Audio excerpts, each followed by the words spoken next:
इस शिविर में आने के बाद हर औरत को आप लोग जो लड़के हैं देवी समझना चाहिए। कम से कम इस शिविर में जब आते हो तो आप उसके अंदर उस मातृ तत्व, उस डिवाइन तत्व को समझना। पत्थर में है सो त्रिपुर सुंदरी को पूजा करके सामने बैठी बाजू बैठी सो त्रिपुर सुंदरी को तो इज्जत नहीं देगा तो पत्थर की त्रिपुर सुंदरी कभी खुश नहीं होगी। क्योंकि जीता औरत त्रिपुर सुंदरी का जीता जागता स्वरूप है। आप देखो त्रिपुर सुंदरी कैसी दिखती है, तुम्हारी बीवी को भी सजाओगे तो ऐसे ही दिखेगी। एग्जैक्टली, सिर्फ सजाता नहीं है इसीलिए त्रिपुर सुंदरी ऐसा दिखती नहीं हो। आप भी सारे लोग इस लिव लाइफ, आपकी जितनी साधन है उसमें आप अच्छा रखें। समझ में आ रहा है शायद? आपकी जितनी साधन है आप उसमें अच्छा जिंदगी जियो और अपने मोरल सेल्फ कॉन्फिडेंस, ईगो कम करना। मतलब ये सब आपको याद दिलाने के लिए मैं कभी कभी हर शिविर में एक बार ऐसा नॉर्मल रस गा के साधना करता हूँ और वो वाइट ड्रेस और रुद्राक्ष इसीलिए पहनता हूँ ताकि लोगों को थोड़ा लग भी जाए कि मैं भी एक जीव। हाँ, लेकिन कपड़े में आध्यात्मिकता की नहीं है। मैं आपको ये समझाना चाहता हूँ कि हमारी मोरल डाउन हो जा रही है, हमारी मोरल डाउन हो जा रही है, हमारी इमोशनल स्टेट डाउन हो जा रही है। हम एक दूसरे को पति पत्नी में, मैं चाहता हूँ कि अगर आप सिद्ध सन्मार्ग के साधक हो तो एक दूसरे को शिव और शक्ति की सही मायने में इज्जत दें। Feel, celebrate life.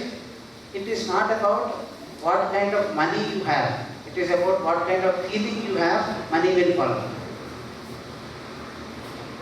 मेरा उद्देश्य समझा शायद आप?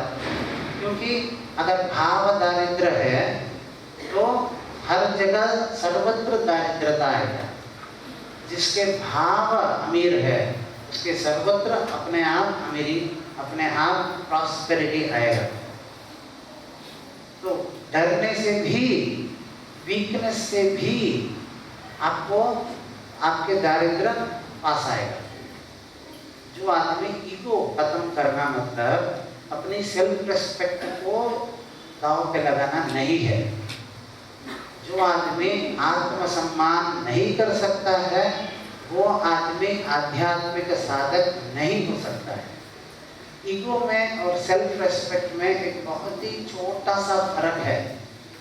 जो आदमी सेल्फ रेस्पेक्ट करता है वो दूसरों को भी रेस्पेक्ट करता है, वही सेल्फ के नाम है।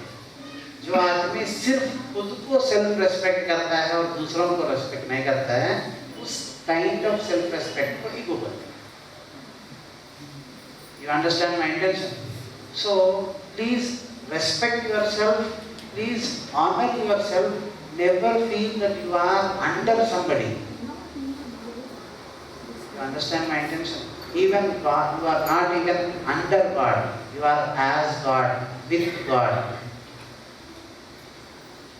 You understand my intention? That feeling, if at all you bring it in your life, and that feeling you live that life. You act as if you are the God.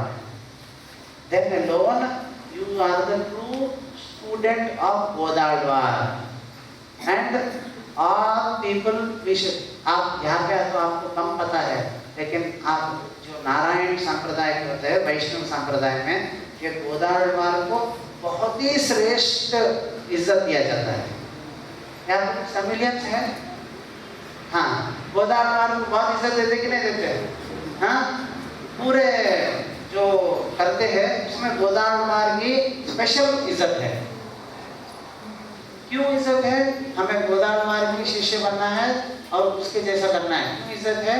क्योंकि वो exactly अपने पति समझ के अपने आप को कम नहीं समझे, अपने आप को सही मायने से इज्जत दी। भगवान उसी के पास आता है जिसको अपने पे इज्जत रहता है। जो अपने को बेवकूफ़ समझ के भगवान को बड़ा समझता है, मतलब डिस्टेंस क्रिएट करता है, मेंटल डिस्टेंस क्रिएट करता है, उस आदमी को उस कांटेक्ट होना मुश्किल हो जा रही है। Am I clear with you?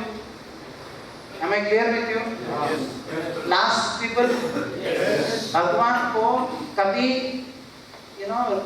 भीख नहीं मांगना, बोलना फील करना, मंदिर में जाते हो तो भी फील करना, you are my father, helping me is your duty, and so you are helping me. Being righteous is my duty, so I will be righteous. मैं सन्मार्ग, ऑर्गेनाइजेशन नहीं, अच्छाई का रास्ता पे चलता हूँ. ये मेरी जिम्मेदारी है, मेरे को दिए सो ड्यूटी है, मैं इस पे चलता हूँ. तुम मेरे पिता हो, मुझे सन्मार्ग पे रखने का तेरी प्रॉब्लम है, अच्छाई के रास्ते में रखने का तेरी प्रॉब्लम है. अगर मैं फिसल गया तो 2 थप्पड़ मार के भी लेके आ वापस, लेकिन तेरी ग्रेस प्लीज दे. नहीं पूछ रहा हूँ, जरूर दोगे, पता है मुझे, बोल के जा रहा हूँ. दैट एटीट्यूड फील करना. जैसा आपने फादर के पास आपको राइटियसनेस मतलब हक फील करते हो, वैसा हक जब भगवान के पास फील कर सकते हो, तभी आपके लाइफ में मिरेकल्स होना शुरू हो जाएंगे. सीधा तब हो जाओगे when you treat your father and when you treat the infinite God as same. इसीलिए हम जो छोटी सी जिंदगी हम जीते हैं, ज़्यादा जिंदगी किधर जी रहे आजकल, 50 साल 70 साल जिया तो बहुत जी है कि नहीं.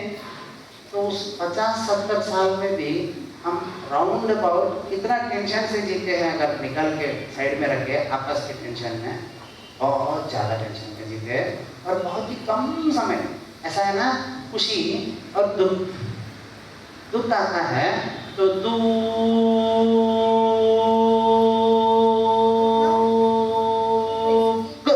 आता है, और खुशी आता है खुशी. क्या है खुशी? आपकी जिंदगी में खुशी है क्या है पता नहीं यार, कुछ आगे गए. लेकिन दुख आता है तो कितना खींच सकते हो उतना खींच. 70 साल की जिंदगी है. अपने आप को एक बात याद रखिए, 70 साल में हमारे लिए भी बहुत कुछ करना है, हमारे अपनों के लिए बहुत कुछ करना है, दुनिया के लिए बहुत कुछ करना है, लेकिन हमें एंजॉय करना है. Life is not a race. For Siddhas, definitely life is not a race. Life is not competition. Life is not about achieving. Life is about enjoying. I think you understand. That ये बातों को जब तक आप अपनी जिंदगी में practice नहीं करोगे, ध्यान मेडिटेशन थोड़ा कम करा चलेगा, समझा. मेडिटेशन थोड़ा कम किया चलेगा, लेकिन ये बातों को फिजिकली अपनी लाइफ में नहीं उतारोगे तो नहीं चलेगा. Every month minimum, if you are very busy business people, then at least once in a month have a family holiday called maintenance holiday, healing holiday. Every husband and wife at least twice in a month should be there. should मतलब इस हफ्ते का मतलब गाड़ी है, जिंदगी का गाड़ी है, आपने एक हफ्ता 1 महीना चलाया, उसको सर्विसिंग देना है. तो सर्विसिंग कैसे देना है? आज सामने बैठना है, और फैमिली के बारे में बात नहीं करना है, खुद के बारे में बात करना है, फिर बाद में साधना करना है. The day is for each other.